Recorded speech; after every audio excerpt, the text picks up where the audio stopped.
Rumah sakit terbengkalai. Terminal yang turun Pati. Teriakan kernet bus membangunkanku yang sudah terlelap sepanjang perjalanan dari Bandung ke sebuah kota di Jawa Tengah. Pati bang, teriakku memberi isyarat kepada kernet bus dan mempersiapkan barang bawaanku. Bukannya tanpa alasan, aku melakukan perjalanan jauh dari Bandung ke kota kecil di Jawa Tengah ini. Sebuah kabar dari temanku yang sudah lama dirawat di rumah sakit membuatku menyempatkan diri untuk menjenguknya. Menjelang malam, bis antar kota yang kunaiki segera menurunkanku di sebuah terminal dan langsung melanjutkan perjalanannya lagi. Wajar saja, bis yang kunaiki tersebut adalah bis jurusan ke Jawa Timur. Mereka masih harus mengejar trayek mereka untuk sampai di tujuannya sebelum subuh. Sesampainya di terminal, aku mencoba menelpon temanku Ardi. Sayangnya, tidak ada jawaban. Mungkin saja kondisinya yang lemah tidak memungkinkan untuknya untuk mengangkat teleponku. Untung saja sebelumnya, Ardi sudah memberi ancer-ancer kendaraan umum yang harus kunaiki untuk menuju rumah sakit tempatnya dirawat. Mas, lewat rumah sakit kan? Tanyaku pada salah seorang sopir angkot yang ngetem di terminal. Rumah sakit mana mas? Sopir itu berbalik bertanya kepadaku. Aku kembali mencoba membuka pesan yang dikirimkan oleh Ardi. Namun yang tertulis hanya arah ke rumah sakitnya saja. Sepertinya dia lupa menuliskan nama rumah sakit tempat dirawat. Pokoknya rumah sakit yang dilewatin angkutan umum ini mas. Nanti saya kasih tahu kalau udah sampai. Jawabku dengan percaya diri. Setelah penuh, mobil angkutan umum yang sedari tadi ngetem berangkat meninggalkan terminal. Aku memperhatikan satu persatu bangunan di jalan yang dilewati agar tujuanku tidak terlewat. Sampai akhirnya, aku melihat sebuah rumah sakit yang cukup besar dari kejauhan. Mas, stop sini mas. Ucapku menghentikan angkutan umum yang kunaiki. Lah mas, beneran di sini? Tanya sopir angkutan umum itu, namun aku tidak mengerti maksudnya.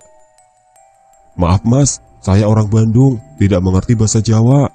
Ini ongkosnya mas, nuhun. Balasku sambil segera meninggalkan angkutan umum itu dengan membawa semua bawaanku. Aku berjalan sedikit hingga tepat berada di sebuah bangunan rumah sakit yang cukup kuno. Payah si Ardi, kenapa nggak pilih rumah sakit yang bagusan, pikirku. Suasana sepi sangat terasa di luar rumah sakit. Terlihat dari jauh, penerangan di bangunan itu sangat tidak memadai. Sebenarnya aku ragu untuk masuk. Namun karena sudah terlanjur sampai ke sini, aku memutuskan untuk melanjutkan. Lorong rumah sakit terlihat begitu sepi, seperti tidak ada pasien atau petugas. Langkah kakiku terhenti di hadapan meja resepsionis yang cukup tinggi. Punten, permisi, teriakku mencari petugas yang seharusnya berada di sana. Permisi. Berkali-kali aku berteriak, namun tidak ada seorang pun yang menghampiriku. Aku menunggu sambil memperhatikan sekitar. Perlahan aku tersadar. Tidak ada satupun lampu di ruangan ini yang menyala. Semua penerangan berasal dari lampu luar yang masuk melalui jendela. Seketika aku merasa ada yang tidak wajar. Udara dingin mulai merasuk ke tubuhku dan membuat bulu kuduku merinding.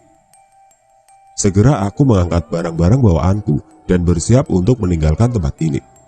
Selamat malam mas, ada yang bisa saya bantu? Belum sempat melangkah, muncul seorang perawat rumah sakit berdiri tepat di belakangku saat aku menoleh. Iya suster, saya mau menjenguk teman saya, ucapku padanya. Suster itu berjalan ke belakang meja, seolah siap melayaniku. Nama temannya siapa? Biar saya cek, tanya suster itu.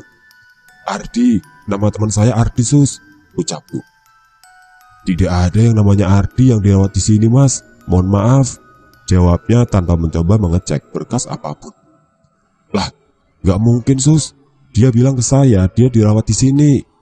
Protesku yang merasa kecewa pada pelayanan suster itu.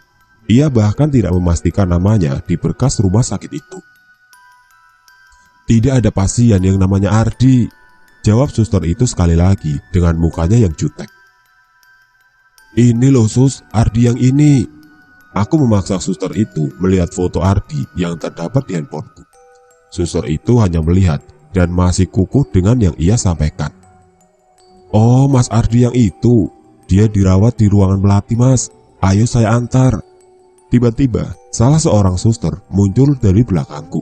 Suster yang satu ini terlihat lebih ramah. Kami berjalan menuju ruangan melati. Dengan melewati lorong rumah sakit yang lebih gelap, dengan meninggalkan suster jutek itu, yang masih memusatkan tatapannya kepadaku. "Sus, mati lampu ya? Kok gelap-gelapan begini?" Tanyaku yang bingung dengan minimnya lampu yang menyala di rumah sakit ini. "Iya Mas, efisiensi," jawabnya. Dari lorong rumah sakit, aku melihat beberapa kamar yang terbuka. Walaupun dari luar terlihat sepi, tapi ternyata di kamar-kamarnya terdapat banyak pasien yang menurutku cukup aneh. Salah satu yang menarik perhatianku adalah pasien wanita kurus berambut panjang. Bukannya tidur di ranjang pasien, ia malah merayap di lantai dengan rambut panjangnya yang acak-acakan dan baju pasien yang telah terkena noda darah. Ketika matanya melirik ke arahku, aku segera mempercepat langkahku agar tidak terlihat sedang memperhatikannya. Tidak hanya itu, lain dengan kamar sebelumnya yang sepi, kamar berikutnya namun terdengar suara ramai seperti pintu yang tertubruk berkali-kali. Sekilas dari celah kaca ruangan tersebut, terlihat pasien itu melompat-lompat menubrukkan dirinya ke pintu. "Nah, di sini Mas ruangan melati. Teman Masnya dirawat di sana. Saya lanjut dulu ya," ucap perawat itu yang segera meninggalkanku. "Permisi," ucapku sambil membuka pintu ruangan itu. Namun, tidak ada seorang pun di sana. Hanya ada 2 buah kasur pasien tanpa ada yang meniduri. "Sus, kok kosong ya ruangannya?" tanyaku pada perawat tadi yang ternyata sudah tidak terlihat dari pandanganku. Aku mencoba masuk ke ruangan itu dan mencari tahu. Ardi, aku memanggil temanku yang menurut informasi itu ada di sana. Suara pintu dari kamar mandi terbuka, dan dari sana terlihat sesosok manusia yang mirip dengan yang kutunjukkan pada perawat di depan tadi. Bener dirawat di sini kamu, kirain aku nyasar," ucapku yang sudah merasa lega melihat temanku berada di sana. "Iya, gimana perjalanan? Lancar?" tanyanya sambil kembali ke ranjang. "Lancar, kamu gimana? Udah baikan?" jawabku sambil menanyakan keadaannya juga. "Sudah lumayan, terima kasih sudah jauh-jauh ke sini," jawab Ardi. "Santai saja, maaf baru bisa jenguk. Itu kasur sebelah, ada yang nempatin gak?" tanyaku yang berharap bisa menumpang tidur di kasur sebelah. "Ada, biasa pasiennya baru kembali ke kamar nanti malam," jawabnya dengan suara yang semakin lemas. "Ya sudah, kamu istirahat. Aku numpang gelar tikar di sini ya," Ardi hanya membalas dengan anggukan. Melihat Ardi dengan wajah yang pucat, aku tidak lagi mengganggunya. Segera aku membereskan barang-barangku dan bersiap untuk istirahat juga. Tepat di sebelah kasur Ardi, aku menggelar tikar yang berbatasan dengan gorden yang menjadi pembatas dengan kasur sebelah. Tidak lama setelahnya, rasa lelahku membuatku semakin mudah untuk tertidur. Sayup-sayup terdengar langkah kaki dari luar ruangan. Suara pintu dibuka menyusul setelahnya. Aku tetap nyaman dengan tidurku dan berpikir itu adalah pasien sebelah yang sudah kembali. Dan benar, suara kasur yang diisi oleh seseorang terdengar di sebelahku. Ketika hari semakin malam, tidurku terganggu dengan suara dari kasur sebelah yang terdengar serak. Kakek. Suara itu terdengar semakin sering dengan diselingi tawa-tawa kecil. Aku yang merasa terganggu segera memaksa untuk membuka mata dan memeriksa asal suara itu. Sayangnya, hal itu membuatku segera menyesal. Tepat di hadapanku, di kolong kasur Ardi, sesosok makhluk terbungkus kain kafan dengan gumpalan kapas yang menutup hidungnya menatap ke arahku dengan kulit yang sudah membusuk. "Pocong, Ardi, pocong!" ucapku yang segera berdiri menghampiri Ardi. Namun sekali lagi, Ardi tidak terlihat di tempat tidurnya.